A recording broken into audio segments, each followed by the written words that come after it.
War Eagle, and welcome to another edition of Ever to Podcast. Our goal in this audio show for you is to get together on a regular basis to help you be more informed on the Auburn topics, news, discussions, scuttlebutt, things that are happening so you can sound intelligent at least, or that's our hope when you're talking about things on social media, out and about, around the water cooler. Let's talk about it. The Auburn experience, Auburn sports, Auburn culture, Auburn family stuff. If it's orange and blue, it's what we do. So thank you so much for joining us and what we're going to be doing today on episode 78 of Ever to Podcast. Today's date is November 5th, 2025. Yes, Christmas is just around the corner, and I'm a big Christmas fan here, so you'll probably hear me making references a ton of that on our content as of late. Halloween's over, so we can get into Christmas stuff here. More of that and more on the Auburn stuff. Today, we're going to be talking about a big announcement in the Auburn scheduling space. Y'all know how much I love talking about those things here. And we'll do a little bit of a smattering of a bunch of different things that have transpired since we last got together. A lot of big stories, small stories. We'll see what we can get to today and talk about in this space, sports, culture, and family. So let's do that here for episode 78. We are going to start with the big news. And no, it's not the transition of Auburn football again at head coach. We'll get there. But Auburn today, on this Wednesday, announced alongside Notre Dame a joint home series for the upcoming 2027 and 2028 Auburn and Notre Dame football schedules. They will play a home series for the very first time, completely the first time playing each other all, but a series first time as well. This is the first time anything with Auburn and Notre Dame has happened in football, and that has been one of the biggest travesties in college football, in my opinion, that these two historic schools have yet to match up with each other on the gridiron. Their gold helmets with our white and the AU logo is going to look so good. I'm so ready for this. I'm a huge fan of the movie Rudy, and so to me, this is one of those times. This is the same feeling I got when Auburn scheduled the Penn State series, and I had really high aspirations of being able to go there to Happy Valley and go to that matchup for the first time. Didn't make it out there, but I'm going to definitely try to make this one a priority. So let's talk about specifics here, because yes, it's 2 years away, 2 seasons away. Well, a year and a season and a half away. Regardless of that, it starts in 2027 and will start, as it typically does, for Auburn in these particular scheduling home things on the road first. We'll go to Notre Dame September 25th, 2027. So right there at the end of September, towards the end of what traditionally is that non-conference scheduling that tends to happen at the very beginning of the season these days. And then the interesting thing here is that Auburn will have the return trip the next season in 2028, but it will be in October 28th of 2028. So very interesting, and shows you how the dynamics of moving to 9 SEC games, taking away one of those rinky-dink games, is really going to shift some things around and prioritize where you end up in all of this. And I would imagine Auburn probably put this right in the middle of the season or negotiated for that, knowing that it'll probably be the maybe the benchmark for the team, but the highlight of that season with Alabama and Georgia not being on this home schedule that year. So I think that was probably purposeful, but maybe just having to do that for scheduling needs as well. So there you go. October the 28th, returning to Auburn with Notre Dame. Get ready, folks. These tickets are going to be pricey no matter where you go. I am excited for this one. You should be. This is historic. I love being part of history or talking about history, whether it was the first trip to Norman for Auburn this year, going to Oklahoma. These are cool things that don't always happen in your lifetime, so you should enjoy them and get excited about them.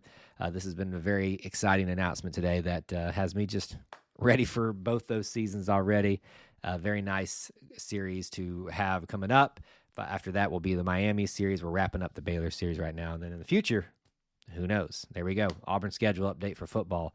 Let's talk a little bit of basketball and space things out from football a little bit. Just an update on things. Most of you know a few of these, but let's get everybody up to date. The season has begun for men and women's basketball. Both had wins. Both had first wins of the season. Both had first wins for their brand new head coaches, Stephen Pearl and Larry Vickers. Both went to overtime for that win, which is pretty interesting. So Auburn men took on Bethune-Cookman, who came ready to play. They are expected to be the SWAC champions this year, and they played like it with some talented guys out there, taking Auburn down to the wire. Keyshawn Hall, 28 points, 16 of 18 from the field, 5 rebounds, is probably going to be your star of that game, and he has already been the prolific scorer that Auburn has come to know. Auburn women on the other side in their overtime win at Charlotte, so tough to get a road win in any stretch of the imagination, but first one of all of this, the career of Larry Vickers here, the season, all that. Harrison Cobalier had 19 points, 5 rebounds, 5 steals, and then I think somebody else had 19 points as well, so there was a lot of scoring from some individuals for Auburn on both men's and women's, but the season has begun.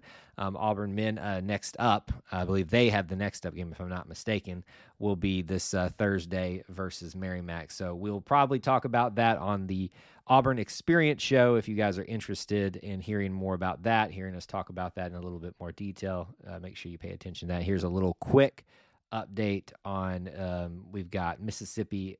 I'm sorry, I'm a little bit ahead, so just ignore what I said there. The next one up is Merrimack. I was looking at the calendar wrong there. Basketball season is underway, and we're excited about it, so just getting you going on updates for that. A little bit of a just shout out and sad thing as well. Soccer season has ended, and it wasn't an absolutely outstanding season for Auburn soccer under the first year under James Armstrong, who returned to take over for the legendary Karen Hoppe.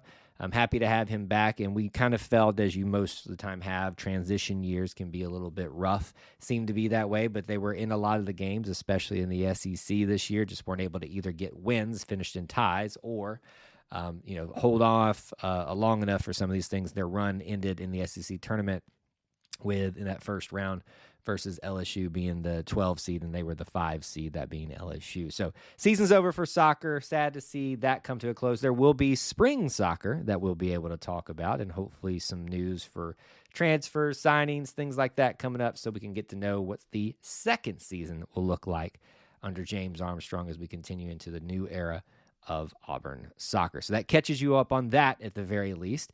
Let's talk about, probably with the rest of our time, the football news that's out there. And look, most of this is already out there at this point, and I know probably we should focus mainly about Vanderbilt. I don't know if we'll have the time to get into that today, but certainly you all know that the Freeze firing happened on Sunday, and that was obviously something. Sunday or Monday, I can't even remember at this point. Anyway, it happened right after the game or shortly after the game, a day or so after.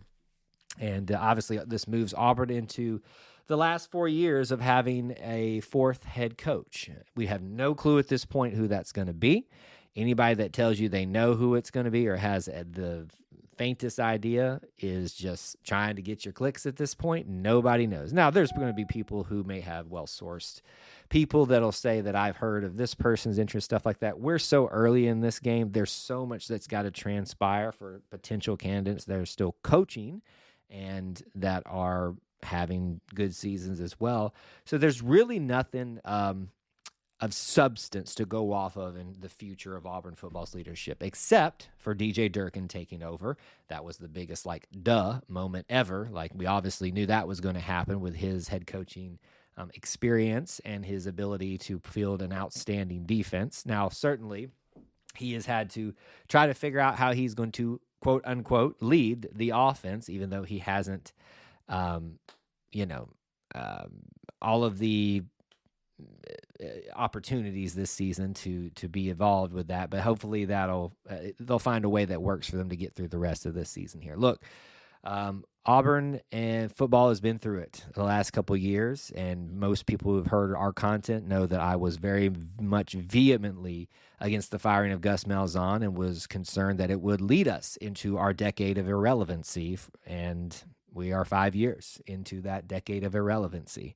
So this is not an I told you so moment. It is simply let's take this as a lesson sometimes of there is a need for patience and understanding of consequences, and that is not of context, I should say, and that is not necessarily a indictment against the firing of Hugh Freeze here. I just simply say that a decision of lack of understanding of context brought us to the point that we're in, where we made a hire we didn't need to make, set a program back even further than it was at that point, giving Hugh Freeze a very, very difficult road to climb up from, and maybe his own deficiencies. Didn't help with that down the line either, but he did help Auburn bolster back up its roster, its talent, its depth, and that is clearly not just evidenced by stars rankings, but by what was happening individually for a lot of guys out there on the field. So here we sit in the middle of another transition.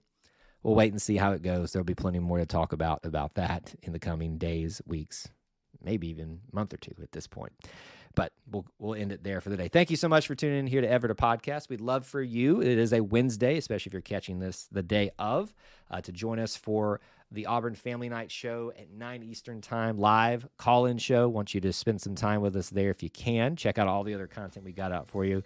Hit us up on social media. You can direct message if you need to. Email is available, e2cnetwork@gmail.com. Once again, we appreciate you and being here, being part of our little family in the Auburn family. I want to remind you that the Auburn Creed asks you to do these things: to do justly, love mercy, and walk humbly with God. We ask you to do the same. War Eagle.